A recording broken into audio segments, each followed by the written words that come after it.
Welcome to the Good News Ride Home for Friday, June 26th, 2020. I'm Jackson Bird. The church created to circumvent a loophole in Tennessee's elections. VR is getting smell-o-vision, but smelling things is not actually the point. How to prevent your glasses from fogging up when you wear a mask. And a website that aims to combine the best of old-fashioned TV channel surfing and the weird wonders of the web. Here are some of the cool things from the news today.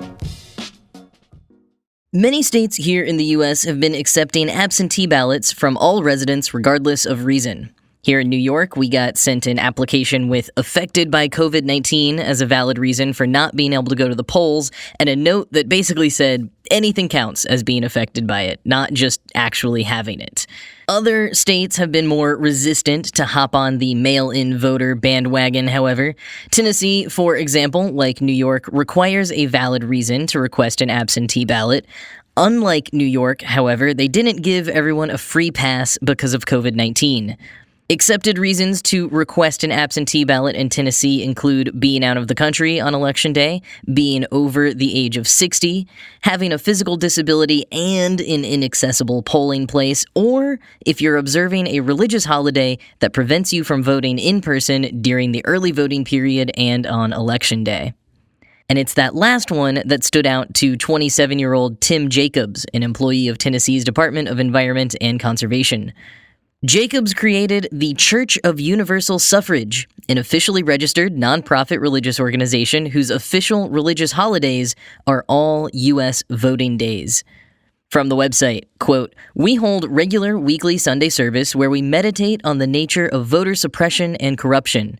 We also hold every voting day in the United States to be an official holiday reserved for meditation on the nature of voter suppression and in celebration of our inalienable right to vote, endowed to us by our Creator, along with life, liberty, and the pursuit of happiness." End quote. The Church of Universal Suffrage's liturgical calendar lists Sundays and all of Tennessee's election days and early voting periods as official religious holidays, but also notes on the page, quote, "The following dates are specific to the state of Tennessee. Please contact your founding state minister for local dates of upcoming holidays." End quote. Anyone can be a member, and hundreds have already signed up, including folks in half of the U.S. states who have agreed to be those founding state ministers. Now, while this is certainly a bit tongue-in-cheek, Jacobs is actually pretty serious. He told Patheos that he considers group meditation a form of worship, and he truly believes that voting is an inalienable right as outlined in the church's statement of faith. And just to avoid any whiff of him trying to create a religion to scam people out of money, the website makes a point of saying that the Church of Universal Suffrage will never ask for or accept donations. There's also a place on the website to report your minister, specifying that ministers should never pressure you into voting for a particular candidate, which is a nice value to have, but also might be part of their nonpartisan requirements as a nonprofit. And while there haven't been any in-person meetings yet due to the pandemic, Jacobs fully intends to hold Sunday services for group meditation on voter suppression as soon as it is safe to do so.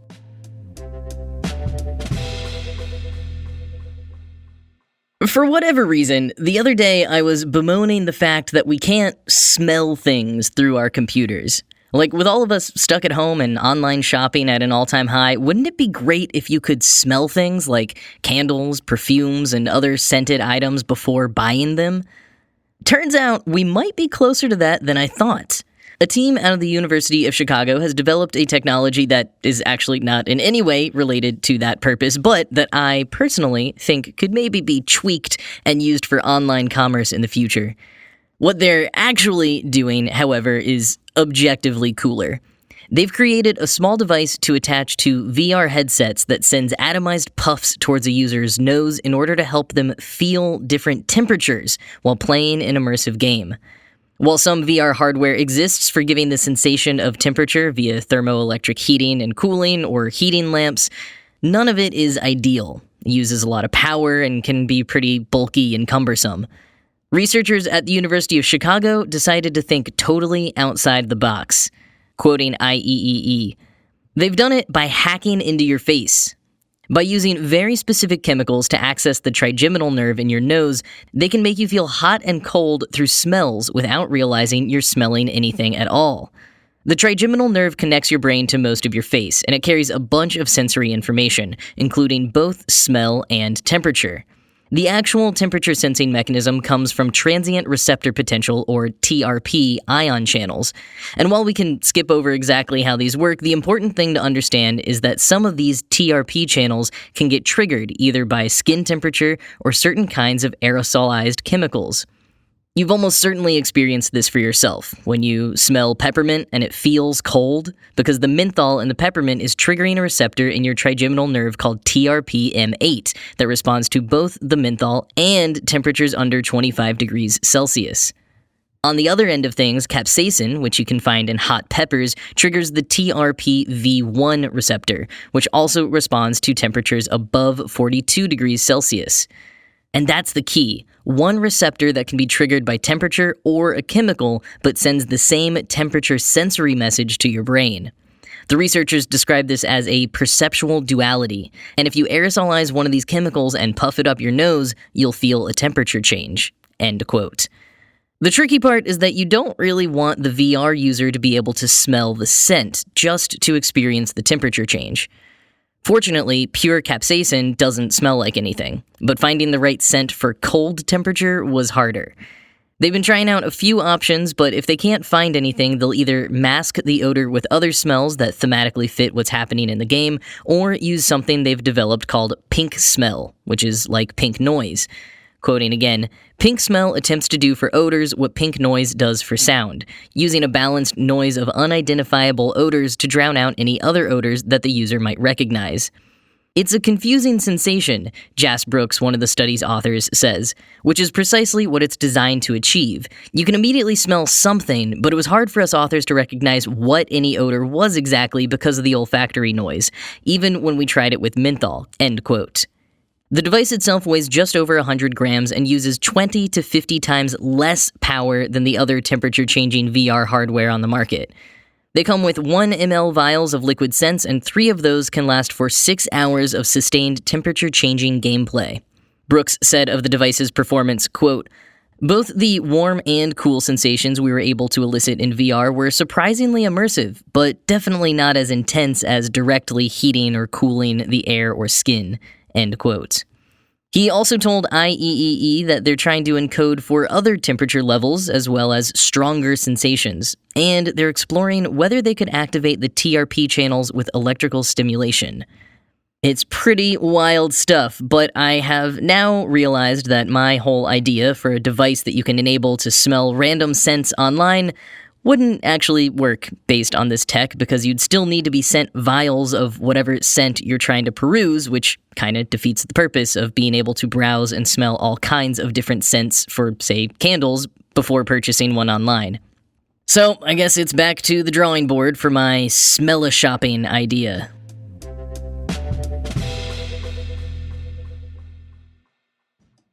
The Good News Ride Home is brought to you today by Our Crowd, the crowdsourced investing platform that gives accredited investors access to early-stage funding rounds in some of the most promising companies around the world. Right now, investors have a unique opportunity to invest early in the future of easier, faster blood testing.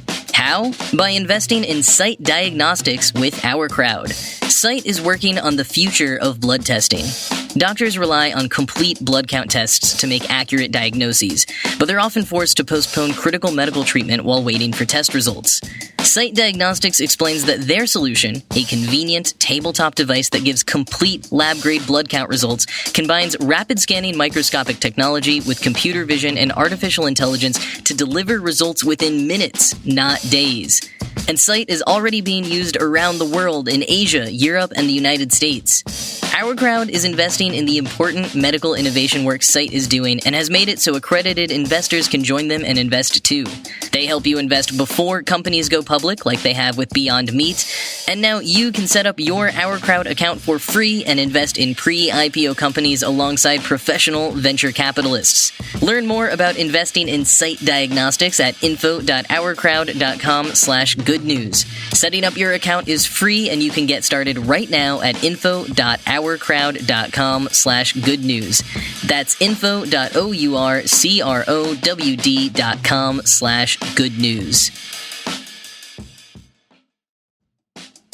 Now more than ever, it's important to stay active and keep moving. It's essential for your physical and mental health.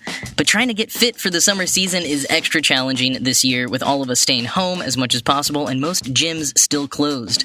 But that is where Beachbody On Demand comes in. It's the easy-to-use streaming service that gives you instant access to over 1,300 super effective workouts from the comfort of your own home. Suited for anybody at any time, some workouts are just 10 minutes and you don't need any expensive extra equipment. The secret to getting results is getting started. Get motivated by celebrity super trainers you know like Tony Horton, Joel Freeman, Jericho McMatthews, and Autumn Calabrese. There are hundreds of effective workouts for all fitness levels, ranging from bodybuilding to weight training to cardio hit to yoga and even dance workouts. I like the PiYo class, which is a combination of yoga and Pilates. Those were always tough to find in my neighborhood, and of course fitness centers are closed now in New York, but now I can stream PiYo with Beachbody On Demand whenever I want. And right now, listeners to this podcast can get a special free trial membership when you text Good News to 303030. You'll get full access to this entire platform for free. All the workouts, the nutrition information, and support totally free. Again, just text Good News to 303030. If you're a glasses wearer, the last few months of mask wearing have probably been especially difficult. No matter how much it may seem like it's going to be fine when you put the mask on inside, as soon as you go outside, your glasses immediately fog up from your breath, or vice versa if you go from the heat into an air-conditioned building. Maybe you've figured out an okay strategy, or maybe you've just suffered through it, or, like me, chosen to just stop wearing glasses outside, which is not ideal. In any case, here are a few quick tips that you may not have considered. The first one is to get a mask with a nose bridge, which is a flexible strip you can adjust to fit snug around your nose so that your breath isn't escaping up the top of your mask. Quite a few of these have hit the market, so you can probably buy one if you search online, or if you prefer the DIY method, you can attach twist ties or pipe cleaners to the top seam of the mask. Some people have also suggested folding up a tissue and taping it to that inside part of your mask to absorb the moisture from your breath. I have a feeling that the moisture might make the tape not sticky anymore, so that one sounds a little cumbersome to me. There's also a bunch of anti-fog wipes and sprays for sale that could be worth a shot, although I think your mileage may vary. And finally, one that I accidentally stumbled upon after cleaning my glasses, but is apparently a thing, even backed up in a legit journal experiment, is using soap and water. Don't use this method if you have any sort of special coating on your glasses, but if you don't, all you gotta do is wash your glasses in soap and water and let them air dry or lightly pat dry with a clean cloth before heading out. Quoting the study in Annals, washing the spectacles with soapy water leaves behind a thin surfactant film that reduces this surface tension and causes the water molecules to spread out evenly into a transparent layer. End quote. Like so many things with mask wearing and glasses wearing, honestly, it's going to require some trial and error and be different for each person, but maybe one of these will work for you.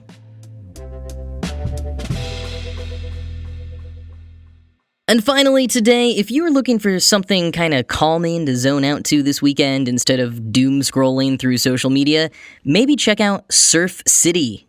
It's a site that launched in April from ScrollKit co-founder Cody Brown, and here's how he described it on Twitter. Quote, "I've been craving an escape hatch from Twitter. So some friends and I made this, a live network of 20 streams dedicated to nature, music, and things that fascinate. Say hello to surf.city. Some notes. All the channels are handcrafted. There is no algorithm. This is Lean Back, designed for your TV or tablet. Banner ads will appear if you don't have an ad blocker. Get one. The dream for Surf City is to combine the communal warmth of live TV with the weird good parts of the modern internet. Channel surfing plus web surfing equals Surf City." End quote. So when you go to surf.city, there's a full screen video playing that you have the option to mute or unmute. There's also a source button if you want to see where any of the videos came from, but you can't pause or scrub forward or backward in the actual interface because the whole point is to kind of mimic TV channel surfing and just sort of tune out to it and go with the vibe. The 20 channels all have names, and sometimes the content is exactly what it sounds like, and sometimes it's almost the opposite. For example, Channel 2, the news, is just soothing nature scenes. Channel 3, cartoons, appears to be mostly cartoons. Channel 4 is sports, but mostly esports, it seems like, at least when I last checked it out. There's also a separate Let's Play channel called Game Night. There are also a few channels for music videos, including K-pop and boogie selections. I like Channel 10 Wood and Channel 18 Machines, which just show videos of woodworking and machines running. Channel 13 is simply called Channel 13, and it appears to be cursed. It's the most chaotic of all the channels, no matter what is playing. Channel 19 is called Porn, but don't worry, so far it just seems to be delicious shots of food being prepared. There's also a few channels that are abstract iTunes visualizer kinds of videos, and also one dedicated entirely to ocean life. And finally, Channel 21 called Manifesto, and also clickable at the bottom of the screen, leading you to think that you'll be directed to maybe a statement by the team who created Surf City. But no, it's an edit of Mark Zuckerberg's notorious Smoked Meats livestream. And I don't think that this one changes. I kind of read it as a critical commentary on social media platforms, but I could be projecting. And I think the channels might go off the air for a little bit sometimes, because sometimes they would stay static for a while when I was on one of them, despite other channels loading fine, so I don't think it was my connection. And that might be partially by design, to make it a slow, real experience similar to channel surfing. And maybe also because, as Cody said on Twitter, it's all curated. It's not an algorithm, so maybe there's not quite enough content to fill all the time yet. Whatever the case, it is a pretty cool website that I think I might cast onto my TV this weekend just to chill out. Link in the show notes if you want to do the same, and shout out to Chris Messina for sending this my way. If you see something cool that you think might be a good fit for the show, or just generally that you want to share, feel free to hit me up on Twitter at JackIsNotABird.